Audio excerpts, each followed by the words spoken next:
రూపాయలకి ఏమొస్తుందమ్మా? రూపాయలతో శాస్త్రీ బాంబ్ కొత్త ప్యాక్ వస్తుంది. జలుబు, తలనొప్పి, ఒళ్ళనొప్పులు అన్నిటికీ రిలీఫ్ ఇస్తుంది. ఫిబ్రవరి 1వ తేదీన కేంద్ర బడ్జెట్ అయితే ప్రవేశపెట్టనుంది. ఈ నేపథ్యంలో ఆంధ్రప్రదేశ్ సంబంధించినటువంటి బడ్జెట్లో ఎటువంటి నిర్ణయాలు ఉంటాయనేది కూడా ఈ యొక్క ఆంధ్రప్రదేశ్లో గంపెడు ఆశలతో ప్రధానంగా కూటమి ప్రభుత్వం కూడా ఉందని చెప్పాలి. ఎందుకంటే కూటమి ప్రభుత్వం అధికారంలోకి వచ్చిన తర్వాత ఆంధ్రప్రదేశ్ కోసం కేంద్రం ఎటువంటి బడ్జెట్ కేటాయించబోతుంది అనేది కూడా మొత్తం రాష్ట్ర వ్యాప్తంగా కూడా చర్చనీయాంశంగా మారింది. అంతేకాకుండా ఒక పక్కన చంద్రబాబు కావచ్చు, అలాగే కూటమి నాయకుడు ఉన్నటువంటి మరో పక్కన జనసేన అధినేత పవన్ కళ్యాణ్ కావచ్చు. దీనిపై ఇప్పుడు మొట్టమొదటిసారిగా ఏదైతే కూటమి ప్రభుత్వం ఏర్పడిన తర్వాత బడ్జెట్పై ఎటువంటి కేటాయింపులు ఉన్నాయని కూడా సర్వత్రా కూడా చర్చనీయాంశంగా మారిన నేపథ్యంలో ఏ విధంగా ఉండబోతుంది, అసలు మనకి ఇప్పుడు నిర్మలా సీతారామన్ ప్రవేశపెడుతున్నటువంటి 7వ బడ్జెట్ కావడంతో ఏ విధంగా ఉండబోతుంది అనేది కూడా అన్ని సామాజిక వర్గాలకి ఏ విధంగా ఉంటుందనేది కూడా చర్చనీయాంశంగా ఉంది. దీనిపై మాట్లాడదాం. ఈ బడ్జెట్ ఏ విధంగా ఉంటుంది, మన ఆంధ్రప్రదేశ్కి సంబంధించినటువంటి ఏ విధంగా ఉండబోతుంది, మరిన్ని విషయాలు తెలుసుకునేందుకు ప్రస్తుతం మనతో మాట్లాడేందుకు మనకి దోసలపూర్ రమణరాజు గారు మాట్లాడదాం. సార్ చెప్పండి, ఈ యొక్క బడ్జెట్ ఏ విధంగా ఉండబోతుంది? 1వ తేదీన ప్రవేశపెట్టబట్టే బడ్జెట్ కూటమి ప్రభుత్వం అధికారంలోకి వచ్చిన తర్వాత రాబోతున్న బడ్జెట్ ఏ విధంగా ఉండబోతుంది అంటారు? కూటమి ప్రభుత్వం అధికారంలో ఉంది కాబట్టి ప్రధానంగా పవన్ కళ్యాణ్ గారిని, చంద్రబాబు నాయుడు గారిని దృష్టిలో పెట్టుకుని మోడీ గారు ఈ రాష్ట్రానికి గత 20 ఏళ్లుగా ఏదైతే జరగలేదో వాటి రూపకల్పన చేసేటువంటి బడ్జెట్ వస్తుందని చెప్పి ప్రగాఢంగా ప్రజలందరూ కూడా విశ్వసిస్తూ ఉన్నారు. కానీ ప్రపంచంలో మారుతున్నటువంటి మార్పుల కారణంగా భారతదేశంలో రూపాయి మారకం విలువ క్రమేణా కూడా బాగా పూర్తిగా తగ్గిపోయింది. నిరుద్యోగ రేటు 9.6% పెరిగిపోయింది. ద్రవ్యోల్బణం విపరీతం అయ్యింది. అమెరికాలో వచ్చినటువంటి మార్పుల కారణంగా చమురు కానీ, పెట్రోల్, డీజిల్ కానీ, వంట నూనెలు కానీ చాలా విపరీతంగా పెరిగేటువంటి పరిస్థితులు కనబడతా ఉన్నాయి. మన దేశం నుంచి వెళ్ళేటువంటి రూపాయికి విలువ పెరుగుతూ ఉంది, కానీ మన దేశానికి వచ్చేటువంటి రూపాయి విలువ తగ్గిపోతూ ఉంది. ప్రపంచ దేశాల నుంచి దిగుమతులు జరుగుతూ ఉన్నాయి, మన దేశం నుంచి ఎగుమతులు తగ్గిపోతూ ఉన్నాయి. వీటన్నిటి మీద దృష్టి కార్యాచరణ చేసేటువంటి వాతావరణం ఉంటుందని మేమందరం కూడా విశ్వసిస్తున్నామండి. అంటే ఇప్పుడు ప్రధానంగా గంపెడు ఆశలు అంటే బోళ్ళని అన్నీ కూడా పెంచాలని, అలాగే ఒక పక్కన పోలవరం కావచ్చు, వీటన్నిటిపై కూడా ఎటువంటి విధంగా ఉండమంటే పవన్ కళ్యాణ్ కేంద్రంతో బాగా సఖ్యతతో ఉన్నారు. అలాగే మోడీ ఆయన ఏదంటే అది చేస్తున్నారు. ఈ పరిణామాలు చూసుకుంటే ఏ విధంగా ఉండే అవకాశం ఉంటుంది? గతంతో పోలిస్తే ఇప్పుడు నిర్మలా సీతారామన్ 7వ ప్రవేశపెట్టబోతున్నారు. ఇవన్నీ కూడా ఎలా ఉంటాయంటారు? దేశవ్యాప్తంగా ఉన్నటువంటి బడ్జెట్లో 2 లక్షల కోట్ల రూపాయల మేరకు ఇన్కమ్ ట్యాక్స్ ఆదాయం కేంద్ర ప్రభుత్వానికి వస్తూ ఉంది. సుమారుగా 2 లక్షల కోట్ల రూపాయల మేరకు జీఎస్టీ ఆదాయం వస్తూ ఉంది. కాబట్టి జీఎస్టీ కట్టినటువంటి వాళ్ళు ఏదైనా వస్తువు కొంటే, ఇన్కమ్ ట్యాక్స్ కట్టినటువంటి వాళ్ళు ఏ వస్తువునే కొంటే మళ్ళీ దానికి జీఎస్టీ కట్టవలసి వస్తూ ఉంది. అట్లా కాకుండా ఈ యొక్క సామాన్యులు, పేదలు, కార్మికులు, వేతన జీవులు అయినటువంటి మధ్యతరగతికి సంబంధించినటువంటి వాళ్ళకి గత బడ్జెట్లో 100% కేటాయించి 48% మాత్రమే ఖర్చు చేశారు. అట్లా కాకుండా 100% దాన్ని వినియోగం చేసినట్లయితే ఈ రూపాయి మార్కం అనేటువంటి మార్కెట్లో తిరుగుతుంది. తద్వారాగా విదేశీ మార్గద్రవ్యం పెరిగేటువంటి వాతావరణం ఏర్పడుతుంది. ఆ విధంగా ప్రభుత్వం చర్యలు తీసుకోవాల్సినటువంటి అవసరం ఉంది. మన రాష్ట్రం వరకు వచ్చినట్టయితే కనుక మరి పోలవరాన్ని వేగంగా పూర్తి చేసేటువంటి బడ్జెట్ని అందించాలి. అలాగే జిల్లాలు ఎక్కువగా ఏర్పడ్డాయి కాబట్టి ప్రతి జిల్లాకి కూడా ఒక విమానాశ్రయం ఉండాలి అనేటువంటి వాతావరణం ఎలాగైతే ఉందో దీన్ని ప్రధానంగా అవకాశం ఉన్నటువంటి, అంటే ఇప్పుడు కాకినాడ జిల్లాలో సాల్ట్ భూములు అందుబాటులో ఉన్నాయి కాబట్టి అలాంటి చోట్ల శరవేగంగా విమానాశ్రయం తీసుకొచ్చి ఏర్పాటు చేయించినట్లయితే ఈ రాష్ట్రానికి అద్భుతమైనటువంటి మేలు ఉంటుంది. అట్లాగే కాకినాడ పిఠాపురం మెయిన్ లైన్, ఇప్పుడు పిఠాపురం ఎమ్మెల్యేగా పవన్ కళ్యాణ్ గారు ఉన్నారు. ఈ కాకినాడ నగరానికి మెయిన్ లైన్ అనేటువంటిది ఆ రోజున వాజ్పేయి గారు గవర్నమెంట్లో కృష్ణరాజు గారు ఎంపీగా ఉన్నప్పుడు దానికి నాంది పడింది, కానీ ఈ రోజు వరకు జరగలేదు. బాలయోగ్ గారి హయాంలో మరి కోటిపల్లి నరసాపురం రైల్వే లైన్కి జరిగింది, కాకినాడ కోటిపల్లికి వచ్చింది, కానీ అది మళ్ళీ మూసేశారు. కాబట్టి ఇప్పుడు దాన్ని బడ్జెట్ కేటాయింపు చేసి ఇప్పుడు మరి సాగరమాల డెవలప్మెంట్ తోటి పోర్టు మరి అభివృద్ధి చెందేటువంటి శరవేగంగా ఉంది కాబట్టి పారిశ్రామిక అవసరాలు కూడా ఉన్నాయి కాబట్టి మెయిన్ లైన్ నిర్వహణ పెద్ద కష్టతరం కాదు. కాబట్టి గతంలోనే రాష్ట్ర ప్రభుత్వం ఈ రైల్వే మెయిన్ లైన్కి సంబంధించిన భూసేకరణ భూములు అప్పగించడానికి సిద్ధంగా వచ్చింది కాబట్టి తగిన బడ్జెట్ని ఈ రైల్వే బడ్జెట్లో కేటాయింపులు చేసినట్లయితే మరి అద్భుతమైనటువంటి ప్రగతి ఈ విభజన ఆంధ్రప్రదేశ్కి కలుగుతుంది. ఇప్పటికే 9.75 లక్షల కోట్ల అప్పుల్లో ఆంధ్రప్రదేశ్ ఉందనేటువంటి కాగ్ రిపోర్ట్ చెప్తూ ఉంది. కాబట్టి రాష్ట్రానికి భారం కాకుండా రాష్ట్రానికి మేలు చేసేటువంటి విధానంలో ఈ యొక్క అభివృద్ధి నిధులు, గ్రాంట్లు రావాలని ప్రజలు ఎదురు చూస్తూ ఉన్నారు. అలాగే పెట్రోలు, డీజిలు, చమురు కానీ ఈ వస్తువుల మీద ధరలు పెరగకూడదని, ఇన్కమ్ ట్యాక్స్ అనేటువంటిది మరింత భారం చెయ్యకూడదని ప్రజలందరూ కూడా ఆశిస్తున్నారు.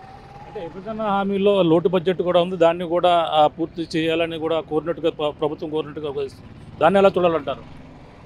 అంటే ఇప్పుడు మన ఆంధ్రప్రదేశ్కి కూటమి అధికారంలో ఉంది కాబట్టి ఆంధ్రప్రదేశ్కి పూర్తిగా ఇచ్చేయాలంటే దేశవ్యాప్తంగా అన్ని రాష్ట్రాలను కూడా అంగీకరించేటువంటి విషయం కాదు. లోటు బడ్జెట్ ఇప్పుడు లోటు బడ్జెటే.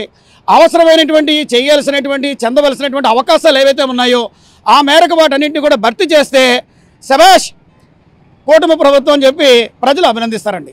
అంటే ఇప్పుడు అమరావతి కూడా ఇప్పుడు నిర్మాణం కూడా అక్కడ కూడా ఆగిపోయిన పరిస్థితి, అవన్నీ కూడా కేటాయించే అవకాశం కూడా ఉందంటారు ఇప్పుడు? అంటే ఇక ఈ రకంగా ప్రత్యేక హోదా అనేటువంటిది లేదు, ప్రత్యేక ప్యాకేజ్ అనేటువంటిది ఖాళీ అయిపోయింది. ఇక వాటికి వచ్చేటువంటి అవకాశం లేదు. అప్పులతోటి అభివృద్ధి చేసుకోవాలి.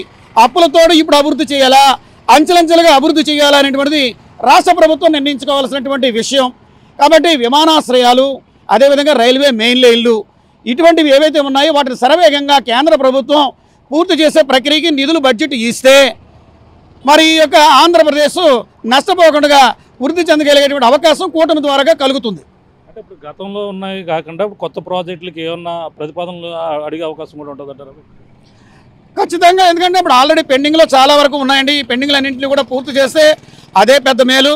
ఎందుకంటే ఇప్పుడు ప్రస్తుతానికి ఏంటంటే ప్రపంచ రాజకీయాలన్నీ కూడా మారిపోయినటువంటి వాతావరణంలో అమెరికా పెట్టినటువంటి ఆంక్షల కారణంగా భారతదేశం కూడా చాలా భారాలు మోయాల్సినటువంటి వాతావరణంగా ప్రజలకి తెలిసిపోతూ ఉంది. కాబట్టి ఇటువంటి పరిస్థితుల్లో కేంద్ర ప్రభుత్వాన్ని ఇబ్బంది పెట్టేటువంటి వాతావరణంలో ఉండకూడదు.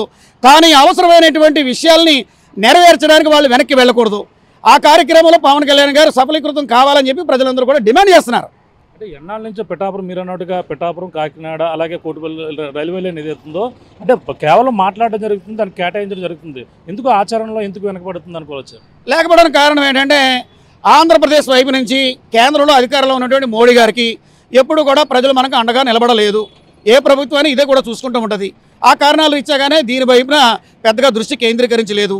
ఇప్పుడు ఒక తుఫాన్ లాగా వీళ్ళందరూ కూటమి ప్రభుత్వం ద్వారా కలిసి వచ్చారు కాబట్టి ఈ రాష్ట్రానికి చేస్తారనేటువంటి నమ్మిక, అభిప్రాయము, అభిమానము ప్రజల్లో ఉంది. అది నిరూపించుకుంటారని చెప్పి మేమందరం కూడా ఆశిస్తున్నామండి. అంటే నిర్మలా సీతారామన్ గారు బడ్జెట్ చూసుకుంటే ఇప్పుడు 7వ ప్రవేశపెడుతున్నట్టుగా తెలిసింది. అంటే అప్పుడు గతంలో చూసుకుంటే ఒక సామాన్యులపై ఎటువంటి ప్రభావం ఉండేది ఆవిడ ఇచ్చినటువంటి బడ్జెట్లు కావచ్చు, ఇప్పుడు వచ్చేది దాన్ని ఏ విధంగా ఉండబోతుంది అనుకోవచ్చు అంటారు? ఈ నిర్మలా సీతారామన్ గారు ప్రవేశపెట్టేటువంటి 7వ బడ్జెట్ ఏ రకంగా ఉన్నప్పటికీ రాబోయే కాలంలో ప్రతి వస్తువు కూడా భయంకరంగా, దారుణంగా రేట్లు పెరిగిపోయేటువంటి పరిస్థితులు ప్రపంచ కార్యకలాపాల రీత్యాగా ప్రతి సామాన్య మానవుడికి కూడా అర్థమవుతూ ఉంది. కాబట్టి దాన్ని దృష్టిలో ఉంచుకునే బడ్జెట్లో ఇప్పుడు భారాలు పెంచేటువంటి వాతావరణం లేకుండా నిర్మలా సీతారామన్ గారు సునిశ్చిత దృష్టితోటి ఈ యొక్క బడ్జెట్ రూపకల్పన చేస్తేనే భవిష్యత్తులో భారాలు పడకుండా ఉండే పరిస్థితి వస్తుంది. లేదు, ఎందుకంటే గతంలో అవసరం లేనప్పటికీ కూడా పెట్రోల్, డీజిల్ మీద విపరీతంగా ఛార్జీలు పెంచుకుపోయారు. ఇప్పుడు అవసరాన్ని బట్టి పెట్రోల్, డీజిల్, వంట నూనె ధరలు పెరిగిపోతాయి. ఇప్పుడు గతంలాగా వీటిని కూడా పెంచుకుంటూ పోతే అదే రకమైన వాతావరణం కొనసాగితే మాత్రం ప్రజల నుంచి వ్యతిరేకత వచ్చే అవకాశం ఉంటుంది. కాబట్టి దాన్ని దృష్టిలో ఉంచుకుని ఇప్పుడు భారాలు లేకుండా చేసినట్లయితే ప్రజలకు మేలు చేసే పరిస్థితి వస్తుంది, కొనుగోలు శక్తి పెరుగుతుంది. ఈ భారతదేశంలో GST 8% పెరిగితే తెలంగాణలో 10% పెరిగింది. ఆంధ్రలో మాత్రం గత ఏడాది కంటే 8% తగ్గిపోయింది. అంటే ప్రజల్లో కొనుగోలు శక్తి లేకుండా తయారైంది. దీన్ని ప్రధానంగా వారు దృష్టిలో ఉంచుకుని ఈ రాష్ట్ర శ్రేయస్సు కోసం వారు ఒక అడుగు ముందుకు వేయాల్సిన అవసరం ఎంతైనా ఉందని ప్రజలందరూ కూడా ముక్త కంఠంతో వారిని కోరుకుంటున్నారు, డిమాండ్ చేస్తున్నారు. అంటే ఇవన్నీ కూడా వ్యతిరేకించే అవకాశం కూడా ఉంటుంది. అంటే వామపక్షాలు కావచ్చు, ఇవన్నీ కూడా ఈ ఒక ధరల పెంపు విషయంలో కావచ్చు, బడ్జెట్ విషయంలో కావచ్చు, దీనిపై వాళ్ళ విమర్శలు చేసే అవకాశం కూడా తావిస్తారంటారా? రాబోయే కాలంలో ఖచ్చితంగా కూటమి ప్రభుత్వం, కేంద్రం కానీ రాష్ట్రం కానీ విమర్శలు ఎదుర్కోవాల్సినటువంటి అవసరం చాలా తీవ్రంగా ఉంటుందండి. కారణం ఏంటంటే ఎన్నికల ముందు అనేకమైనటువంటి హామీలు ఇచ్చారు. హామీలు ఇవ్వడానికి ఇక్కడ నిధులు లేవు, బడ్జెట్ లేదు అనేటువంటి పరిస్థితులు అన్నీ కూడా ముఖ్యమంత్రి గారు స్పష్టంగా చెప్పేశారు. మరి ఇటువంటి వాతావరణంలో ప్రపంచంలో మారినటువంటి మార్పుల కారణంగా ధరలు అన్నీ కూడా భయంకరంగా పెరిగేటువంటి వాతావరణం ఉంది. ప్రతిపక్షాల నుంచి విమర్శలు తీవ్రంగా ఉంటాయి. వీటిని దృష్టిలో పెట్టుకుని ఈ బడ్జెట్ రూపకల్పన చేయాలి. అలా చేయకుంటే రెట్టింపు బాల మరింత పెరిగిపోయేటువంటి అవకాశం ఉంటుంది. ఇప్పుడు విమర్శలు ఉంటాయి, అప్పుడు విమర్శలు ఉంటాయని చెప్పి దాన్ని లెక్క చేయకుండా మాత్రం బడ్జెట్ రూపకల్పన చేస్తే దాని ఫలితాలు మాత్రం తీవ్రతరంగా మరి సునామీలాగా తయారయ్యేటువంటి అవకాశం ఉంటుంది. ఆ అవకాశం రప్పించుకునే అవకాశం మోడీ గారు చేయలేనటువంటి అభిప్రాయం కూడా మేధావుల్లో ఉంది. చూస్తున్నాం. ఇది పరిస్థితి. ఏదేమైనా ఇప్పుడు రాబోయేటువంటి బడ్జెట్ అయితే అన్ని సామాజిక వర్గాలతో పాటు అన్ని విధాలుగా ఇప్పుడు పెరుగుతున్నటువంటి ధరలకు అనుకూలంగా ఉంటే బాగుంటుందని కూడా అభిప్రాయం అయితే వ్యక్తం చేస్తున్నారు. ఏదైతే ఆంధ్రప్రదేశ్లో ఉమ్మడి ఏదైతే విభజన హామీలు సంబంధించిన దానిపైన కావచ్చు, అలాగే పోలవరం కావచ్చు, అమరావతి పైన కావచ్చు, ఈ విధంగా అంటే కొత్త ప్రతిపాదనలు ఏదో గతంలో ఏదైతే విమానాశ్రయాల కోసం కూడా ప్రవేశపెట్టారో అది ముఖ్యంగా కాకినాడలో కూడా కొన్ని ఎన్నో పెండింగ్లు ఉన్నాయి. కొత్త విమానాశ్రయం కూడా కొంచెం ఎటుగాని పరిస్థితిలో ఉంది. దాని మీద కూడా బడ్జెట్లో తీసుకుంటే పరిగణనలో తీసుకోవాలి. అలాగే ఎక్కడనేది కూడా కేటాయించిన పూర్తిగా కూడా ఆలోచించాలంటున్నారు. అంతేకాకుండా మనం ప్రధానంగా చూసుకుంటే ఏదైతే పిఠాపురం కాకినాడ రైల్వే లైన్ కావచ్చు, అలాగే కోటిపల్లి లైన్, ఇవన్నీ కూడా పూర్తి స్థాయిలో గతంలో ఎప్పుడు కూడా కేటాయించినప్పటికీ ఆచరణలో మాత్రం రావడం లేదు. కానీ వాటన్నిటికీ కూడా ఆచరణలో ఉండే విధంగా ఇప్పుడు పెరుగుతున్నటువంటి ధరలకు అనుగుణంగా అంటే ప్రతిపక్షాలకి విమర్శకు తావు లేకుండా ఇప్పుడు బడ్జెట్ ఉంటే బాగుంటుందని కూడా ఆశాభావం వ్యక్తం చేస్తున్న పరిస్థితి ప్రధానంగా ఉందని చెప్పాలి. ఇది కూడా ఉన్న తాజా పరిస్థితి. కెమెరామెన్ సతీష్తో ప్రకాష్, RTV కాకినాడ నుంచి. మరిన్ని వీడియోస్ కోసం ఛానల్ ని సబ్స్క్రైబ్ చేయండి. లేటెస్ట్ అప్డేట్స్ కోసం వాట్సాప్ ఛానల్ ని ఫాలో అవ్వండి. ఆ లింక్ డిస్క్రిప్షన్ లో ఉంది.